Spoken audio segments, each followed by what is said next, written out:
Hey everyone, we're going to get started now. So I'm Sydney Heifler. I'm the moderator for this panel. I'm a second year PhD student in the history department here at OSU, and I'm a programming committee member for the LGBTQIA plus track here at CXC. So welcome to Cartoon Crossroads Columbus, our CXC 2021. Our 4-day celebration of cartoon art couldn't happen. Where's my clicker? Without our sponsors, our partner organizations, who we are grateful. CXC is a 401c3 nonprofit organization. Our annual festival, free to the public, relies on corporate and grant support, as well as individual donations. We are grateful for their support. Visit the support CXC link on our website to find out how you can help us create meaningful connections between the people who make comics and those who read them. Cartoon Crossroads Columbus acknowledges that the ancient ancestors of the Eastern Woodland tribes, now referred to as the Adena and Hopewell cultures, inhabited the land we now know as Ohio. Sorry, I lost my notes. Their descendants include the living nations of the Shawnee, Miami, Wyandotte, Delaware, and the Seneca Cayuga. We honor and respect the diverse indigenous peoples connected to this place where we gather. We hope you enjoy this event. Don't forget to visit our virtual expo at cartooncrossroadscolumbus.org and keep the conversation going in our Discord channel, which you can find at cartooncrossroadscolumbus.org/Discord. Okay, now that I got that out of the way, we're going to start the panel. Sorry, my mic. Exploring queer expression and comic studies, the graduate student experience. Okay, so I'm just going to introduce our panelists now, starting with DRC Shivington Neal. That is Darcy on the very end. He is a professional storyteller and third-year doctoral candidate at The Ohio State University in English and Disability Studies. He focuses on the intersections of Black digital media and disabled erasure within Afrofuturism. Through the lens of audio narratology, he works to tell stories of the Afrophantasmic, or Black disabled people who exist as phantoms within the community as both a power and a problem. Okay, Caitlin Marisol Sweeney Romero is a PhD candidate in the Department of English who specializes in U.S. Latinx studies and popular culture. She is currently at work on her dissertation, which focuses on how Latina content creators use their social media accounts to produce self-images that contrast televisual and full representations. Rolando Rubalcava is a PhD candidate in the English department here. He is also the editor of Kefasa magazine, a student-run magazine focused on Latinx student life at OSU. A California native, he is also a first-generation academic and hopes to pursue a career applying his studies to the community activism. I miss Lauren somewhere. Lauren's slide is gone. It's okay, I'm going to introduce Lauren anyway. I can't, this is by right?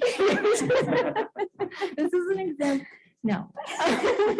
Lauren Shivington is a first-year PhD student in the English department here. They focus on comic studies, new media, and pop culture. Lauren's research interests include 21st century autobiographical comics, especially those created by queer and femme people, as well as trauma studies, disability studies, and the empty speech balloon. I have no idea what happened to the slide, I'm so sorry. Okay, and then that's me. I am Sydney Heifler, as I said. I'm a second-year PhD student in history. I specialize in romance comics, and yeah, and I think that's all I have that's really about me. So we're going to move on to queer community within comic studies. So this is probably the most democratic panel that I've ever been part of, and they requested that I start off with my story about why I organized this panel, so I'm going to do that because they told me to. So the idea of this panel really started with my story of coming out as queer, which is largely because of my involvement in comic studies. Within the comic studies community, I came upon like a lot of queer research, but also personal expression. And it really encouraged me to explore that part of myself that I had always kept hidden. So last year, because of this like sort of safe, mostly online community at this point, I came out as queer using this comic made by John Lustig. It's Anything That Loves, and it's great because it's also like a romance comic redux, so perfect for me.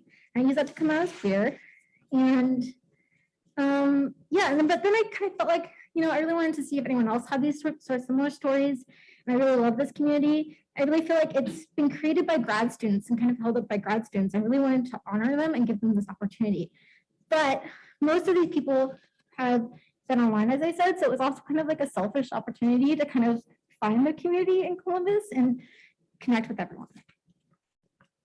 And then, okay, so this is Lauren's slide. That's Lauren. That is me, an example of me being friends with Lauren and creating a community. Yeah. So now it's your turn. Yeah. So Sydney was the first person I met in the queer comics community here in Columbus, and it was over Zoom in true pandemic fashion. And then we met for iced coffee after that, which should have been my first indication.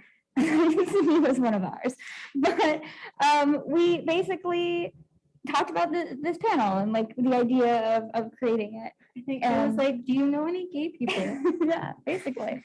And so for me personally, like since I've joined the queer community, the academic community, and the comics community, these have been the communities and the places where I've personally felt most seen and understood. And that's just priceless. And here at OSU is the first time that I've really been able to kind of bring those three together, which is really exciting. And at the English Graduate Organization Welcome Party, getting to meet everybody and having everybody introduce themselves and say, oh, I'm into comics, oh, I'm into comics, I'm into comics, it was just great. And so I'm just starting out here, but I'm just really excited to be, fresh to this community and just joining this community. And spending time with these guys and talking to them has just kind of only reaffirmed that like the way that these three communities interact is really special, and I'm just happy to be here. Yeah. Wait, and then that's like Lauren created some like picture comics. I just wanted to highlight. Oh, yeah. Okay, and then we have Caitlin. So I kind of went with a scrapbooking method for my sides, you'll notice, in part because I'm like an excuse to include a washi tape aesthetic is ideal, always. But for me, it was kind of a longer road. I grew up in a Latinx household. I'm also from California, very proud of it. But it was definitely a challenge being in a Catholic household and in a Latinx household, that there was a lot of pressure to really conform to very strict ideas about what it means to be a Latina, and especially a Latina daughter, and God forbid also the first daughter.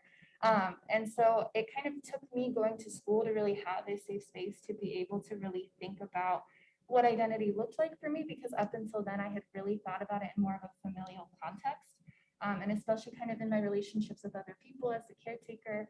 And so it really was delayed. And it wasn't until I started working at a Pride Center as a secret queer that I started to be like, maybe I really feel supported in this space, not just in like a relational context anymore, but also because like I'm getting to share space with folks who like really get me, and I don't have to have certain words to sort of make that more tangible. And so it was really through creating a zine at the Pride Center that I worked at that I started to kind of, through writing, work with other folks and find pathways. And since then, it's only kind of expanded even more so, especially with the comics community here. And I think that's something that feels really important to me, that when we talk about queer identities, right? I know it's true in my life, and it might be true in yours or someone that you love, that like being out is not always safe and not always possible. And that's very different depending on the context that you're in. And so for me, I know, and I think about this a lot also as an instructor, that sometimes the spaces that we're in where somebody is kind of out in that space, it's not possible to be at home. And so for me, it's vital that we have comics scholarship places, because without them, whether on the page or in person, sometimes that visibility is just not there to make it safe to kind of be oneself fully. Okay. And then we have Rolando. Yeah, that's me. I would like to talk a little bit about my intersection with this community. It's a little difficult because my intersection with this has more to do with my studies, and it's actually a study that's slightly adjacent to queer studies, but nonetheless, it comes very much from a really empowering community. My particular academic field is called graphic medicine, which focuses on the intersection between graphic narratives and medical humanities. I'm actually going to talk about that a little later in the presentation. But one thing that I wish to emphasize is that when I attended my first graphic medicine conference in 2017, not only did I find the community very inclusive, but more importantly, this field itself is actively making inroads for marginalized communities and the narratives that are often dismissed in mainstream comics and also academic spaces. Two images that I included include one of Georgia Weber presenting at the Graphic Medicine Conference.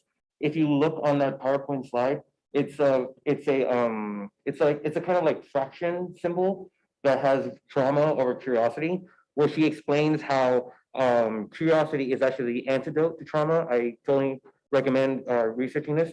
And then also a scene from Katie Green's Light Up in My Shadow. Not only is it an example of a text that falls under graphic medicine, but also the text itself is indicative of how writing and creating voices through the comics medium can be so empowering. I totally recommend these voices and learning more about graphic medicine. Then we have DRC with his incredible slide. Thank you. Oh, yeah, no. So, I mean, my thing is being Black in a space like Columbus is very difficult. And coming here knowing full well that, you know, it's like you're going to be marginalized whether you want to be or not. And then on top of that, being disabled, like as a person who's visibly disabled, is also really annoying because, like, in the city of Columbus, like, I have yet to go to a gay bar because I can't get in. Well, I tried many times, gone to many different places, and everybody's just like, oh my God, no, sorry. And it's just like you just get that like over and over and over. And so my thing is, like, when I look at it, like the way that the community is constructed, one of the reasons that I like to think about like Afrofuturism and the work of like disability studies and comics is that, like, it's the expansion of the concept of queerness, but more than just an identity, but how it also includes the body, because like, I was like, literally it gives people permission to, like, it's more than just like words or like saying something to somebody, like you actually put down on a page, like the embodiment of speculation and the speculative, which literally gives people permission to do whatever they want in a way that, like, I think sometimes like words aren't enough. And so, like, you know, when I was talking with my family growing up, like my mom always was just like, you know, like, what do you mean you're gay? Like, you know, nobody ever said anything to us about it. And I'm like, how would I?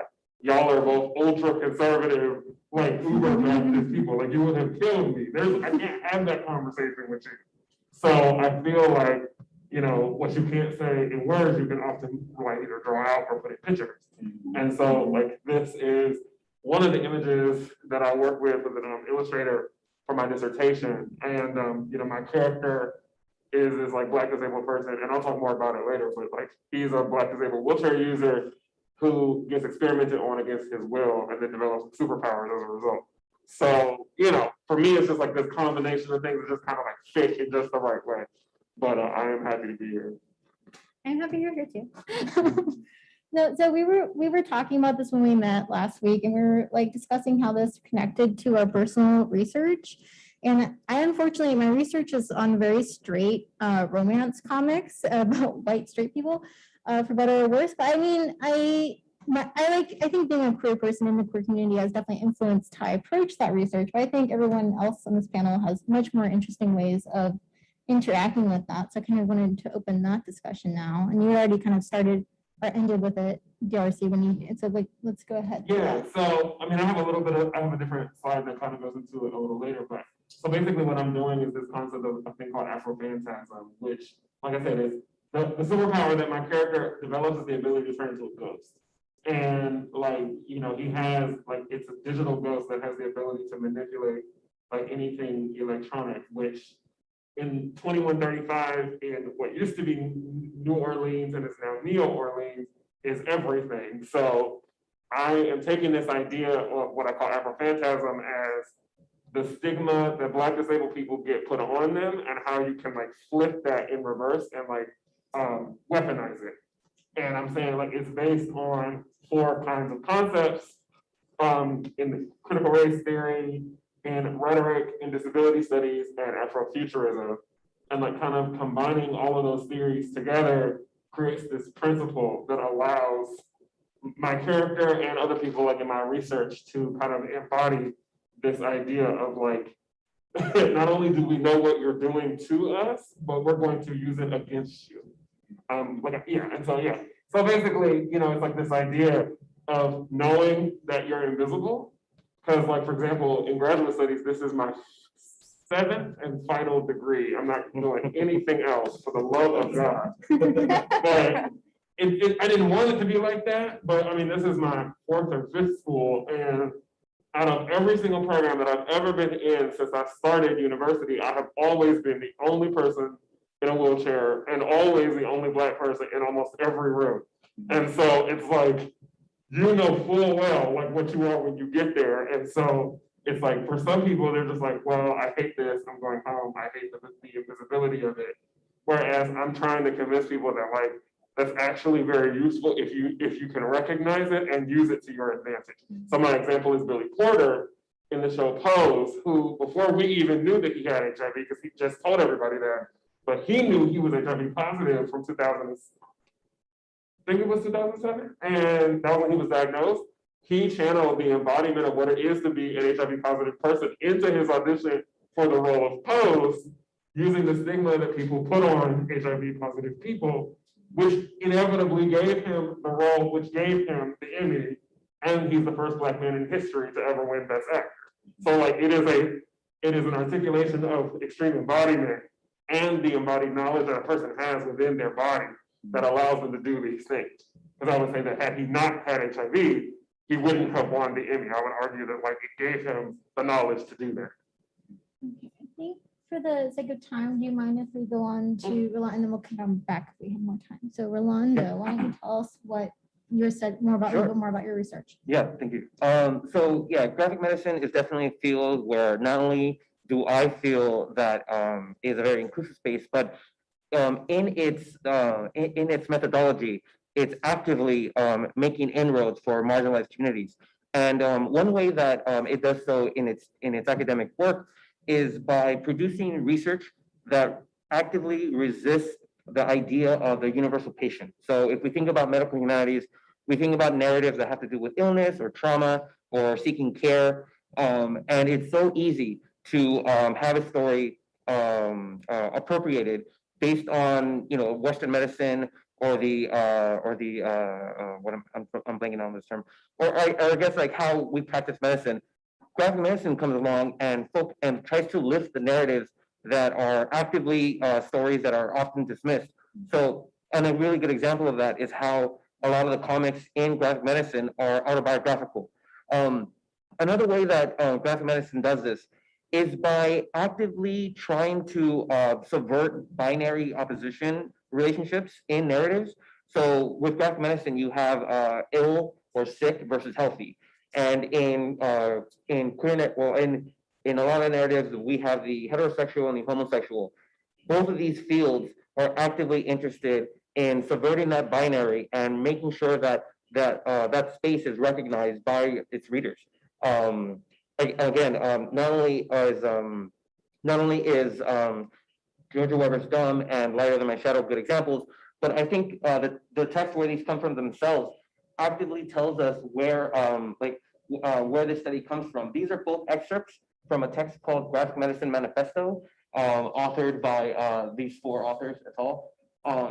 But if we think about its benefits, we look at this phrase: by applying the principles of graphic medicine with the tools of narrative medicine, we can highlight needs, issues, and feelings of specific communities authored by those communities, often dismissed or ignored. Yeah. Yeah. Maybe slightly. Yeah. So what I wanted to present with you to this panel was an actual graphic medicine reading of an autobiographical comic that many of us may be familiar with. These are excerpts from Alison Bechdel's "Are You My Mother?" And the thing that the reason why I gravitated to this very much is that not only is the text very interested in a queer narrative, we have the story opens with Alison Bechdel rehearsing in her brain how she's going to come out to her mother. But more importantly, the text operates on a meta level where the composition of the text itself is Alison Bechdel's processing of living as a queer woman with a mom who often rejects her sexuality, and as well as having a father who not only passed away early, but actually committed suicide, but was also closeted, and her dealing with that. And there's a couple of instances that kind of grant "Are You My Mother" as a graphic medicine text. One being the constant reflection, and also like there's various instances where we see Alison Bechdel working with a therapist. But I think one that is very indicative of the work is that that the text itself is almost tracking Alison Bechdel's telling of her narrative. We see her, like by using the tools of narrative medicine, we can analyze Alison Bechdel's narrative as one where composing the text was part of her healing process through her grief. So by applying graphic medicine to this book, we learn not just about Alison Bechdel and her experience as a queer woman, but why the text exists itself. And these are reasons why we need to study more queer narratives. And now we're back to Caitlin. Yeah, so for me, I think I've kind of found my way into comics, like I mentioned before, in part through like reading zines and producing zines at the Pride Center that I worked at, but also because sort of something that was really significant that happened was the Pulse nightclub shooting, and I was working at the center at the time. And for me, especially since this happened on Latin night, there was sort of this really intense moment of fear for me, right? Of kind of this fear of, folks are talking about Afro-Latinx and Black and Latinx queer folks on a national scale, but they're doing so in the wake of tragedy, which so often happens. And I couldn't set aside these feelings that I was having when I would sort of watch the news coverage. And being a former student journalist, I spent a lot of years really thinking about like, how do you tell a narrative by way of having a very strict word count? And how are you producing images that are going to sort of enable a reader to really know what you're talking about before they even dive into that copy? And what was really concerning for me was so much of the news coverage of the Pulse nightclub shooting was that the survivors, the camera was always trained on folks who were in the most states of pain and suffering, right? Particularly folks who were in states where their clothes were falling down because they were running away, or they were bleeding profusely, or they were crying out in pain. These were the images that most often were on screen. And I was really bothered by how journalists were really focusing in their camera on folks who were in these states of suffering. And it made me really feel like, what does it mean to be in a sort of environment where the mediascape is only really interested in putting folks of color, especially queer folks of color, on display when they're in a state of suffering, right? And this is, of course, something that's been ongoing historically. But I couldn't sort of shake that feeling, especially fear that I had for loved ones of mine who are going off to college, and worry of like, are they going to be safe when they're not nearby and I can protect them? Because I've in a lot of ways operated as a queer parent for a lot of folks that I'm close to. And so when I would turn to sort of fictional media, because I would think, okay, this will help distract me. And as we all know, the mid 2010s were very rough for a lot of reasons, Trump and his friends. There was also sort of this trend I was seeing that even as I was watching shows like Orange is the New Black, I had this kind of initial moment of like, oh my gosh, there's multiple Latinos who are on screen. This is incredible. I've never seen so many representations, especially side by side. And then it started to become more apparent that when Latinos were on screen, they were only on screen in such a way that was meant to sort of enhance the white protagonist narrative, right? And this is also true of the Black women in the show as well. And so I think I have another slide. Beautiful, thank you, Sydney. And so for me, that kind of brought me to these two concepts that I've really been wrestling with and thinking about, which are suffering support system and peripheral futurity. And so for me, I'm really sick of so often seeing folks who look like me or who share identities with me being represented as someone else's suffering support system. I'm not invested in only getting the opportunity to be on screen so that somebody else can learn a lesson and go on their way and I have to die in the process, right?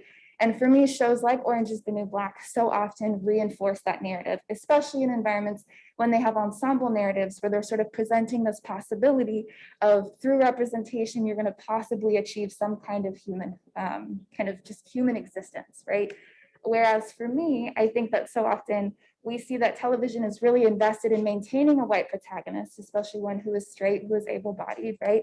And are really invested in sort of ornamenting the storyline then with other folks who can sort of visually bring those representations without really actually sort of contradicting white supremacy as it's so often normalized. And so for me, that really resonates as a kind of peripheral futurity, right?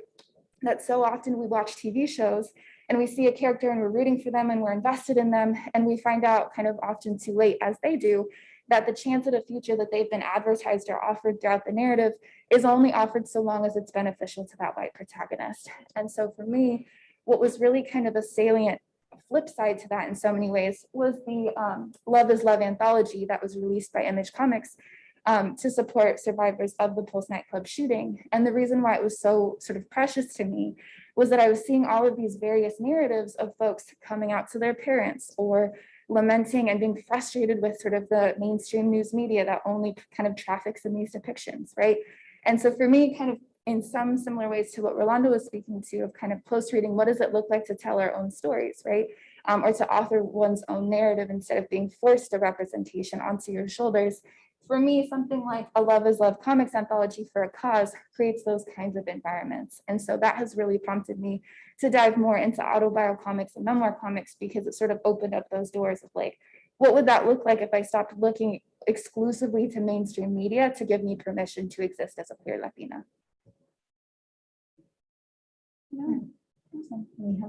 That was really great, by the way.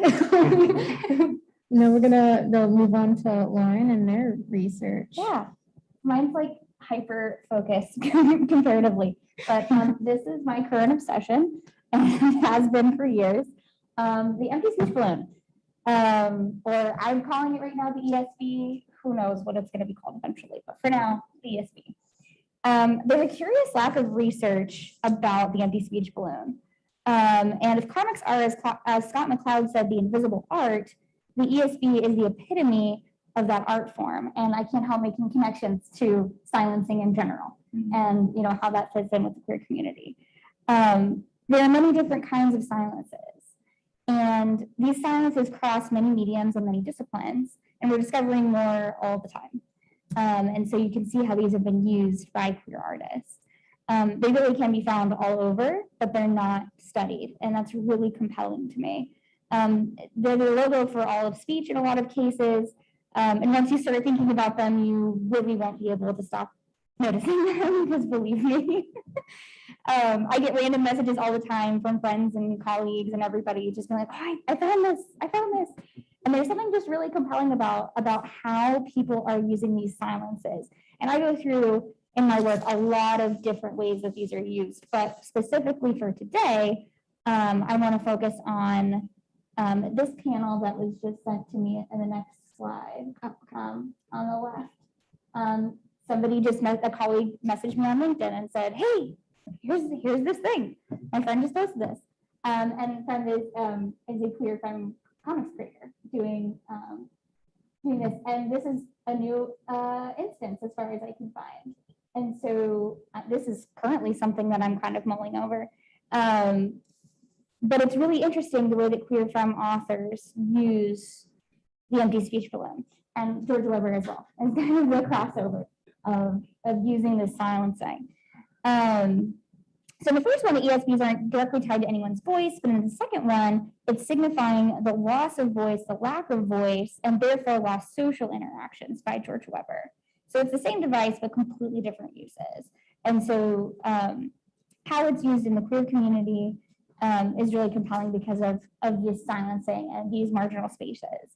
And how I think that relates specifically to the queer community is that in the queer community, we're forced to exist in spaces that are not designed for us. And so being ourselves is an inherently radical act. And many of us have spent a lot of time shrinking ourselves down, silencing our voices, and staying within these social boundaries. And so one of the things that I love about comics, one of the reasons that I am doing what I'm doing, is because the form can be played with, and it is played with. And those boundaries, like you said, are non-binary. Comics are non-binary, really. And it's fascinating to me to see how queer women defy both formal boundaries and societal boundaries and create their own spaces through the appearance of absence. Yes.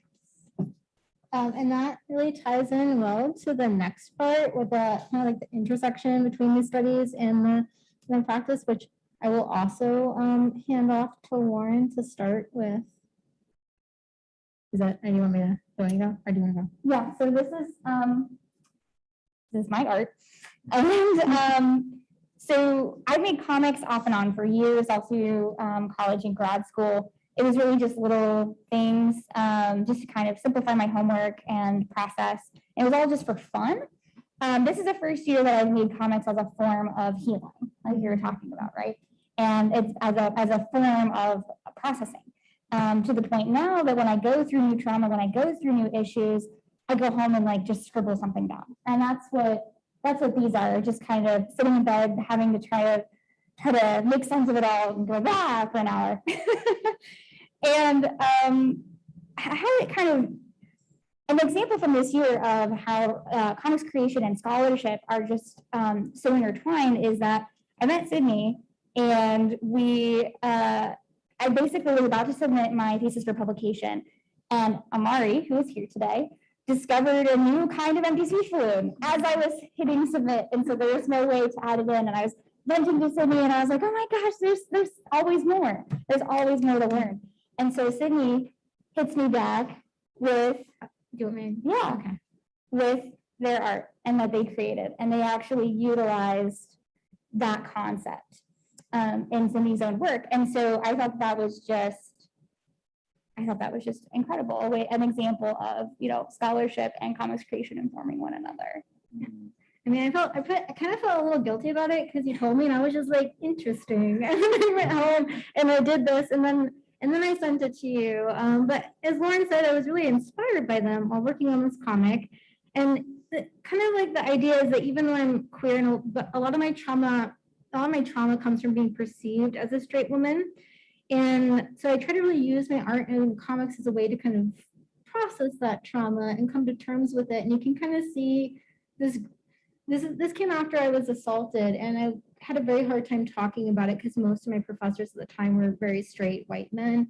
And it was very hard to talk about it. They didn't really want me to talk about it. And so I couldn't really find a space. And you can kind of see the silence building up in a very kind of negative way. But it was really fun to draw, if that helps. And then I kind of continued with this theme in some collage work I've been doing, which is about a different topic, but kind of also about this really one horribly toxic conversation I had in a place where I felt like I was very much squeezed into this normative space of being a woman, and that was very toxic and uncomfortable. And so I did a whole series on this, but I really used the empty speech balloon, I think like 2 or 3 times throughout the series. And so I really am thankful to Lauren for that. And then, and this is here to transition to Caitlin's slide. So I promised, since Caitlin included her makeup slides, I would include a slide of myself as well. So I've also used comics and fashion, like kind of like together to kind of really claim the space in the queer community, because I've had a very hard time sort of claiming that space since I felt like I was kind of forced to be straight my entire life. So this is one of my outfits. And there's like 2 women kissing in like a romance comic style, and those are like obviously Harley Quinn shorts. And yeah, so I use this kind of outfit to really put myself out as queer on my birthday. It didn't go great, but I still love it. And someone actually got really mad about it and messaged me and was like, I don't like this outfit. It goes against my beliefs. And I was like, well, it's my birthday, so you can shut up. But yeah, and so, but now on to my slicker is no longer working. There we go. Okay, wait, no.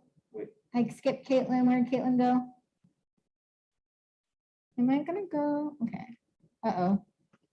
How about while you fiddle with that, I'll talk. Yeah, you go ahead and talk. Because tech issues are bound to happen. Also, shout out to Sydney for doing amazing work Yeah, as a good job. moderator. I'm very passionate about sort of a moderator's labor always being recognized. But I'm sure you can't tell by looking at me that I like clothes and accessories and makeup and an eyeliner wing that's outrageous. The people of Columbus have had many things to say to me on the bus, at Tim Hortons, at the bus stop, and many another place, unfortunately. I have a charming list of those things if you'd like to hear them. Some are fun, some are very strange and raunchy. But I think for me, similar to Sydney, it has been sort of a really difficult journey with my body. In part, as a mixed race person, it gets really confusing of figuring out what the beauty ideal is that you're supposed to aspire towards. And the media is really invested in making folks feel bad about themselves. And so there was just like a lot of years that I just kind of felt like I was occupying a body that I had a lot of dysphoria about. And sort of on top of that, being a person who so often when I've talked about this, I've spoken about it in the past tense, and I'm really committed to being honest about it being present. As a person who has an eating disorder and who struggles with suicidal ideation, Me thinking about my self-presentation in terms of my clothes and my makeup is a really necessary survival strategy in order for me to be able to kind of exist in the world in general. Not only because a couple years ago, this would have been impossible because eye contact is really hard for me to do, but also because in general, it can be really, really trying to sort of occupy a body that the world feels a lot of entitlement towards. And so similar to how I was speaking earlier about the fact that I would see folks who looked like me only represented in states of death or dying, right? It felt sort of like a camera was always trained on me for the purpose of taking something or extracting a resource of some kind. And especially with representations of Latinas in the media, so often the capital that we're supposed to supply is being beautiful, right? And usually that beauty is sort of supplemented with this mandate to be spicy and exotic and all these other kinds of stereotypes and tropes rolled into it. And so for me, I have been really kind of hell-bent, I guess is a good way to put it, about that I want to be the same person that I am in every room that I go into. That's a priority for me. So the demeanor I have now is the demeanor I have all the time, with the exception of when I'm with my cats. I'm maybe a little bit more outrageous, but I feel really strongly that makeup is genderless. I feel like clothes are genderless, even as much as companies try to tell us otherwise. And so for me, it feels like things are possible, and it's possible to leave the house and be a social person if I can sort of also take selfies and sort of digitize looks that I put a lot of investment into. So unfortunately, our slides are misbehaving, which, you know, what's a panel without slides misbehaving?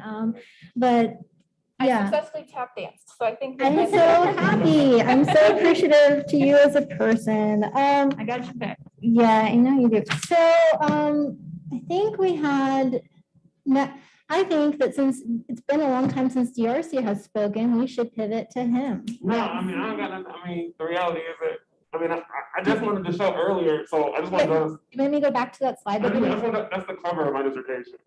So I Oh, want to see what so the cover, I mean, that's just a piece of it. It's the bottom half, which slide?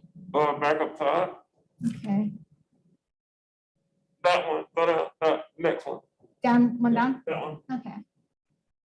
So Wow, that's the bottom half of the title page of my dissertation. There's more to it, and Katie is actually the villain in my audio. surprise. oh, Yeah. But yeah, no, that's like, you know, the bottom line is like that. So, I mean, the last slide that I was going to show is like, it's like the evolution of this character and the understanding that like, even when I was trying to figure out, like, I was like, okay, I know the kind of stuff that I want to see in comic books, but like, why is it so hard for me to like put this out to somebody? Like, I went to a professional illustrator. I talked to a Black disabled illustrator in Trinidad and Tobago who didn't even know he was disabled until we got connected through mutual friends. And in the man's art is fantastic. I mean, as you can see, but like when we started working together, like I was like, he was like, "What you want?" And I said, "I want a wheelchair user getting chased by the cops." And he was very confused because he was like, "How?"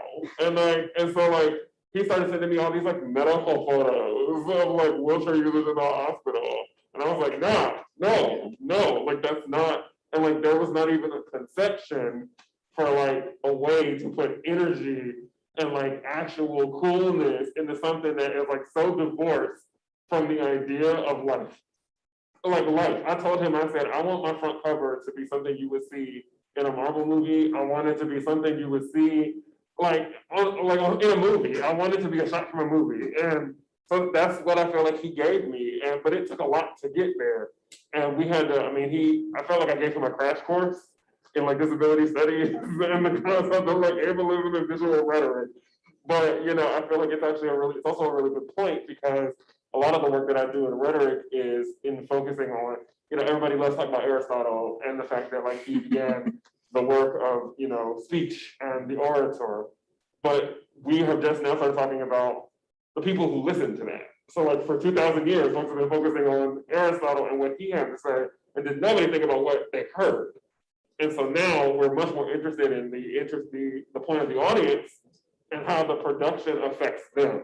And I feel like that's exactly where my work is like talking about how ableism needs to be undone by the people who receive the work as much as the person who's actually doing it. And so That's essentially what I was trying to do, but I also just love this artwork because it's so quick. Yeah, I'm like, oh, that's the cover of your dissertation. Cool. I should fix mine. When I get to it. No, so we're getting kind of close to time, and I want to make sure that we have a chance to take any questions that anyone might have. I could ask a lot of questions, but I see all of you kind of, we have a group chat, so I can do that later. Before I forget that, I kind of want to make a point about like this, just this kind of this panel is this also a moment of kind of community in queer community and comics, and how just the comic studies world kind of allows us to have these moments. And when I shared the panel, I didn't realize that I hadn't come out to like the majority of my family, and I shared it on Facebook, and they were like, "Excuse me." I was like, "Oh yeah, hi, okay, bye." That's kind of how it happened, but I just thought that was kind of a funny story. So anyway, I wanted to open up to questions. Yes. Hi, I'm queer. I'm a comic artist. A lot of my comics have queer themes, but I'm attending here to get a license in K through 8 art education and to teach comics, and actually high-key worried about my identity and teaching as a queer teacher. And I wanted to know if there are any resources and communities I could look into for like queer comic book artists. Anyone have any thoughts? I'm trying to think. Specifically for artists? Sorry. Oh, sorry. No, go ahead. Go Was ahead. it you specifically for artists?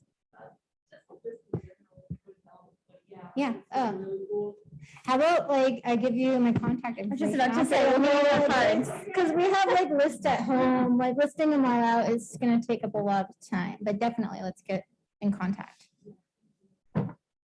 Also, Brina Nunez and Lawrence Sandell are creators and educators, so we can talk afterwards. Mhm.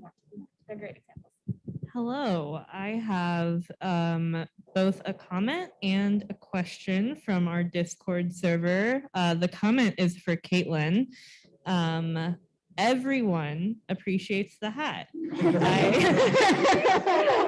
hope you don't mind, but since you were talking about specifically your aesthetic, I took the liberty of sending better image to the Discord, and they love the look. So, and then I have a question from Brandon Lionheart, and I believe this is specifically for Rolando, but they ask, what role does / can fantasy play in graphic medicine? Okay, yeah. I think one thing that graphic medicine is really good at is attuning to the visual media, like using stories in the visual medium.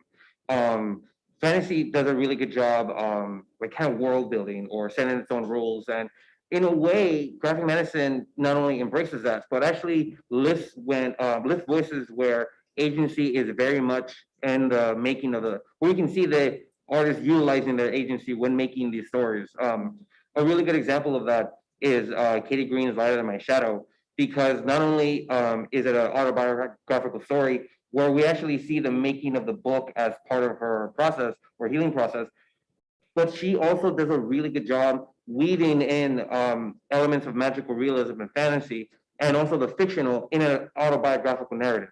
So not only do we see fantasy narratives that that speak to issues of illness and binary relationships, but autobiographical comics are really good at making texts that are intertextual. So getting something that is very grounded in everyday and bringing in those fantastical elements in order to show like what you're experiencing. Exactly.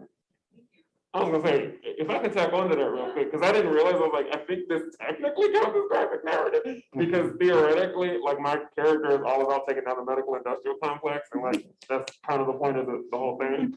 But like, I also was thinking that like, the thing is that a lot of people, part of the work is also to interrogate like where the assumptions come from that people put down on a page in the first place.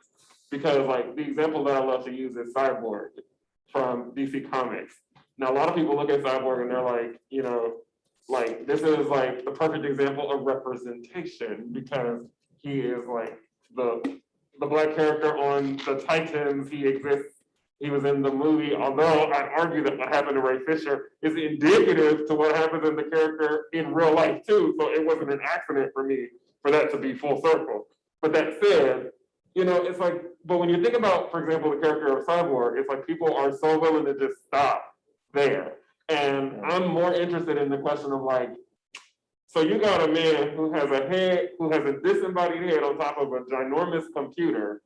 Why is nobody talking about the fact that like, he still feels his human body, but he doesn't have one anymore. And so it's literally like phantom limb syndrome in the extreme. The Titans never talk about that.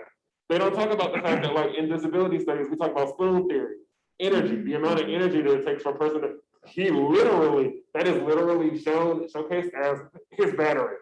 He literally runs out of batteries and energy. He only has a certain amount of energy to do X, Y, and Z. That is never discussed.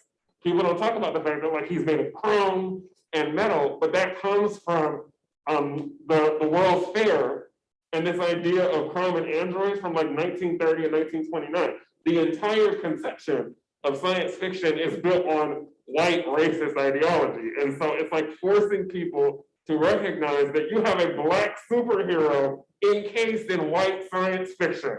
And yet no one is willing to interrogate those things. And so like that's what we have to do on our side to basically be like, nah, there is a difference. There's an issue and a tension between it, and like this is why things like this exist. Yeah. And if I may add on to that, anyone familiar with Dwayne Mcduffie? He's a huge comics book artist. He's responsible for a lot of Black superhero narratives. Great. If you haven't checked out Icon, you should definitely do that. But several years ago, I was at a panel before he passed away, where he was speaking about his characters, and he specifically mentioned Cyborg. And he talked about how one of the reasons why this idea came from is tapping into the Du Bois notion of double consciousness. I think one thing that not only graphic medicine, but comics that are not mainstream do a really good job of is making sure that these texts are not only worthy of discussion, but they have very much a place in academia and in the discourse that we have about comics. So I promised Jersey that we would stop at 50, and I already broke that promise. So we should wrap up now, but if anyone wants to continue conversation, we'll be out there. But yeah, thank you so much for having us. We really enjoyed this and appreciated the opportunity to be here. Thank